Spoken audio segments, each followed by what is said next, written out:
Sai Ram. There are hundreds of thousands of bhajans that we as Sai devotees sing, and these bhajans are for different deities, different gods and goddesses. Among these hundreds of thousands of bhajans, there are a few that have captured the imagination of people across the globe, across cultures. In fact, there are some that are considered as the favorite of Bhagawan Shri Sathya Sai Baba, our dear Swami himself. One such bhajan is Chitta Chora Yashoda ke Bal, the bhajan that describes the little Lord Krishna and his antics with Mother Yashoda. It is so beloved to Swami and to so many devotees that it has been rendered in different styles, the Carnatic style, the Hindustani style, in Western classical with chords. Everybody seems to love this bhajan. What is so special about this bhajan? Well, that is the subject of this video. And before I delve into that, let me tell you that one of the earliest spiritual activities that Swami formalized and institutionalized is this of bhajan singing. In fact, as early as the mid 1940s, Swami would be the sole lead singer in the Pathamandiram, singing out bhajans for hours on the end. In fact, he had done this as a little boy with the Pandhari Bhajan group itself. Soon, Swami began to teach some of the devotees this bhajan singing, and in the late 1940s we see that the bhajan sessions consisted of bhajans being led by Swami and bhajans being led by the devotees. Very soon the devotees realized that bhajans are so dear to Swami, and they grabbed this opportunity to sing bhajans for Swami with both their hands, and that is how devotees singing bhajans twice a day got formalized.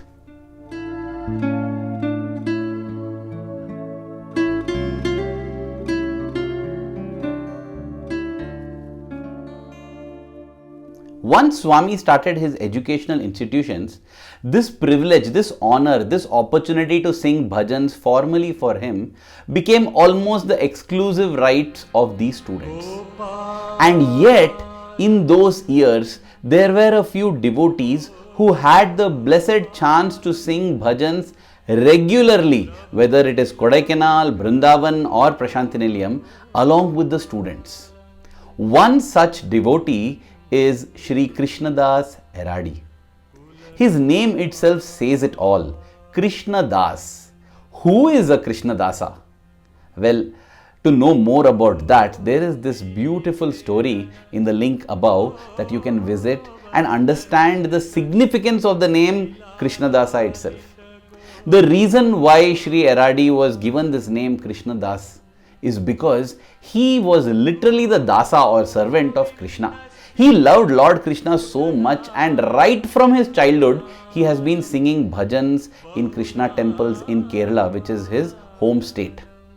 In fact, he used to be a regular singer at the Guruvayurappan temple, a very, very popular and famous shrine in the state of Kerala. He used to sing there in the presence of Lord Krishna. He has been blessed to sing for more than 4 decades in the direct physical presence of Bhagawan Shri Sathya Sai Baba. And the reason I am bringing up the name of this devotee is because, yes, he is connected with this bhajan, Chitta Chora Yashoda ke Bal. This bhajan shows how intensely a devotee loves the Lord and how intensely the Lord loves the devotee. And in this case, the Lord I am referring to is both Bhagawan Shri Sathya Sai Baba and Shri Krishna Paramatma.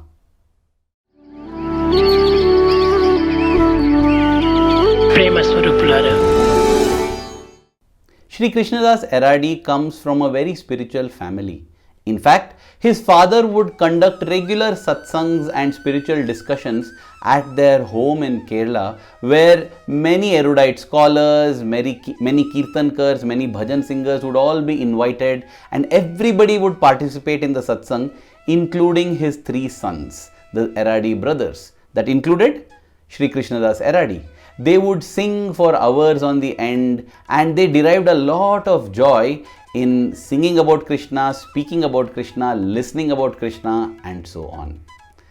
When that same Krishna has come again in the Kali Yuga as Bhagawan Sathya Sai Baba, will that Krishna not call them? The call came in an interesting manner. The father happened to chance upon the Satyam Shivam Sundaram, the biography of Bhagawan Sri Sathya Sai Baba written by Professor N. Kasturi, and as he read it, he found the book unputdownable. He read it from end to end without a stop, and then and there decided that they had to go to Puttaparthi and see Swami. And that is how in 1960 the whole family travelled to Puttaparthi from Kerala. It was not easy to travel those days, and they took 3 full days to just reach Puttaparthi.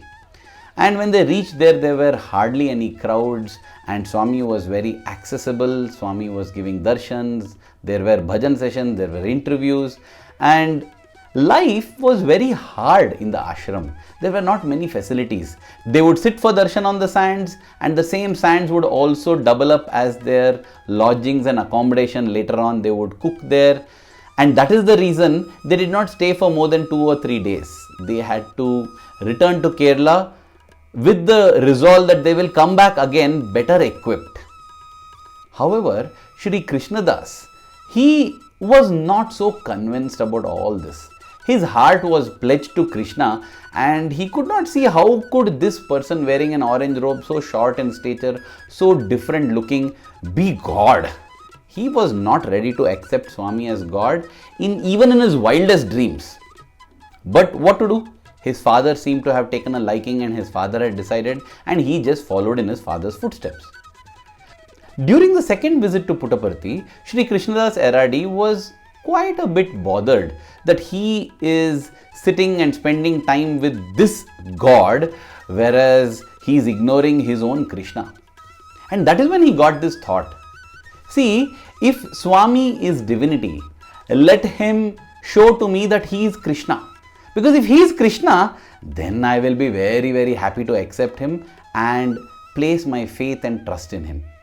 This was just a passing thought that came in his head, but it grew upon him. It kept growing, and he just felt, yes, this is the only way I can accept you, Sathya Sai Baba, as my God.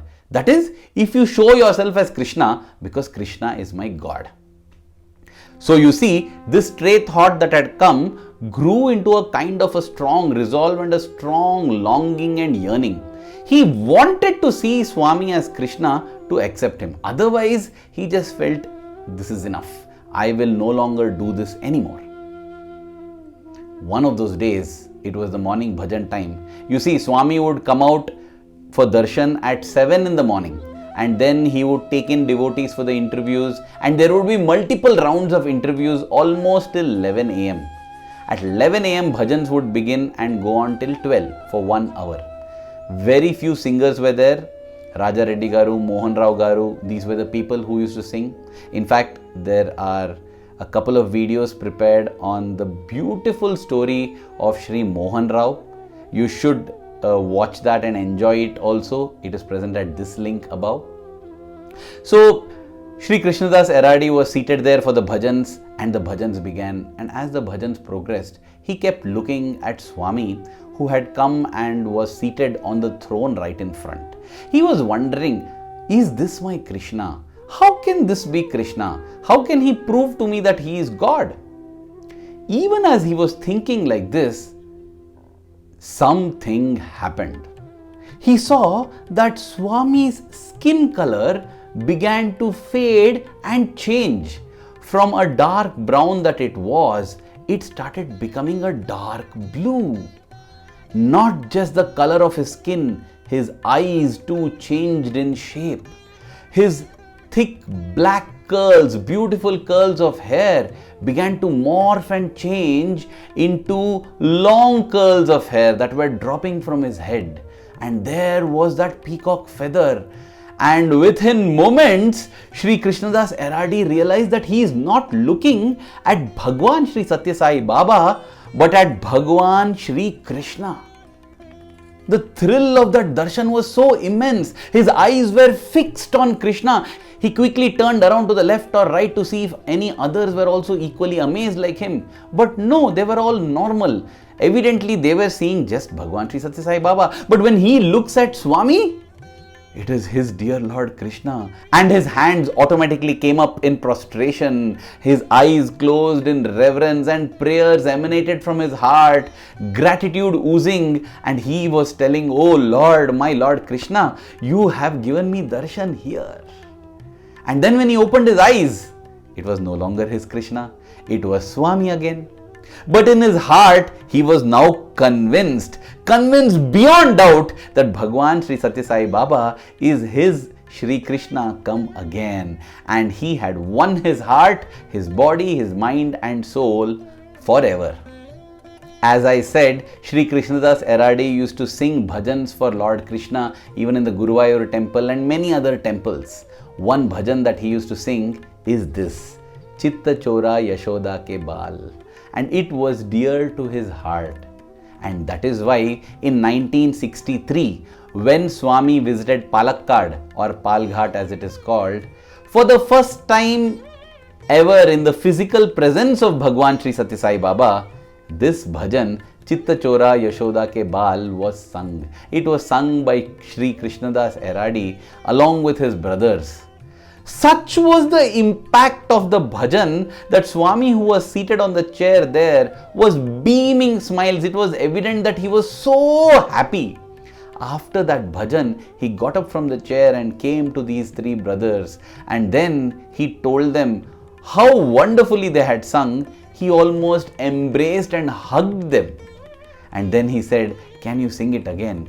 But this time, sing it with an Alaap." An Alaap is a slow piece that is sung before the actual bhajan. And that is what the three brothers did. They sang Chitta Chora Yashoda ke Bal with Alaap. After that day, there has been no turning back. On multiple occasions, Swami has asked Shri Krishnadas Eradi and the Eradi brothers to sing this bhajan, and it has become almost like their sole property. In fact, whenever they are there for the bhajan session, nobody ever sings this bhajan other than them, because the way they sing it. Naturally, right? Because Shri Krishnadas Eradi has seen Krishna there, and every time he sings this bhajan, there is emotion emanating from his voice and there are tears coming from his eyes. In fact, rather than give all this description, why don't we listen to his rendering? This is of course not a technically perfect version because it was recorded in the 1960s. But then it has been recorded when Swami told them to sing with the Alaap, and after that they decided to offer this to Swami, and therefore they went to a studio and did the recording. This bhajan was recorded in a single take. There were no multiple takes, there was no digital recording, nothing. They just sat and sang to the Krishna in the studio. The studio got converted into a temple, and that is why this bhajan has that impact. I will let you listen to it. Chitta Chora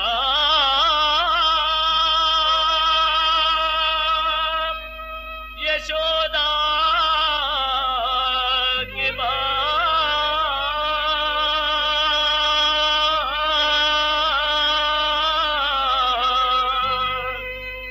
Navanita Chora Gopal,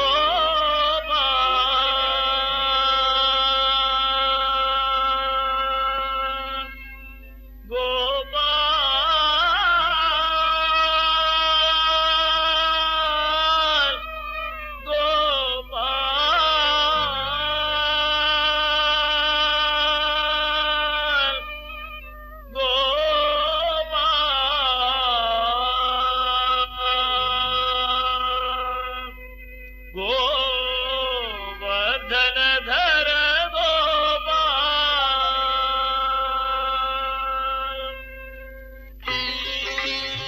That, dear brothers and sisters, is the rendering of Chitta Chora Yashoda ke Bal by Shri Krishnadas Eradi. Did it not evoke goosebumps? Did it not evoke immense love for Sai Krishna in our hearts? Chitta Chora Yashoda ke Bal, Navanita Chora Gopal. A couple of years later, Swami paid the greatest homage to these brothers, because after his discourse, he himself sang this bhajan, Chitta Chora Yashoda ke Bal, telling them that I have accepted this offering. The joy of these brothers knew no bounds. This was their offering of love to Swami, and Swami singing it was his offering of love to them.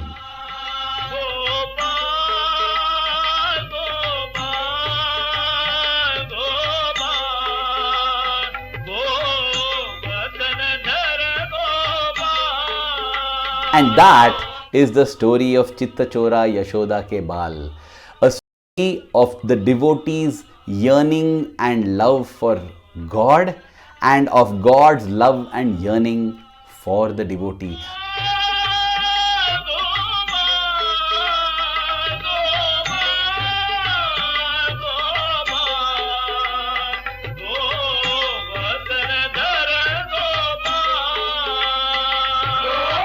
A bhajan which made the devotee and the Lord embrace each other. How blessed are we that we have come to know of this Sai Krishna, whose heart is as soft as butter.